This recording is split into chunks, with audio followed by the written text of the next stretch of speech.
For those of you who have just started installing Windows 11 and are getting used to the whole OS as a whole, obviously you've seen the new Start interface, and here's a quick tip on how to customize your experience in that interface.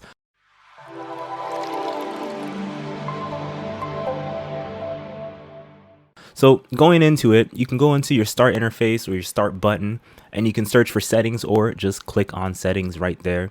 Now, what I'm going to show you also works on no matter whether you've activated Windows or not, like I haven't activated it.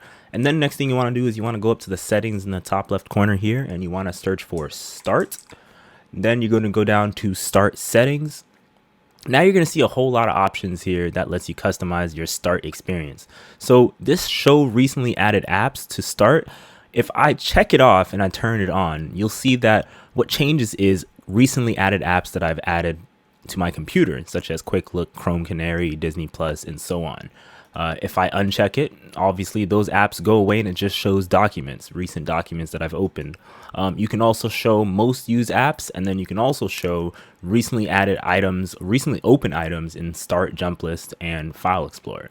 Now, another thing that you might want to also look at is this folders area right here. Now, what this corresponds to is right here next to the power button on my computer. So what you want to do is if you click on that, you can choose to show what you want to show next to that power button. So for me, I have chosen to keep settings next to it, downloads folder next to it, and a personal folder next to it.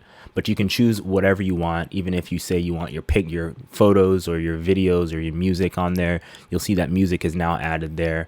But in my opinion, I don't see the point in having music since we mostly start using streaming. But that's a quick tip for Windows 11. If you have any questions about it, let me know in the comment section below. My name is Kwaku, and I'll catch you guys in the next one.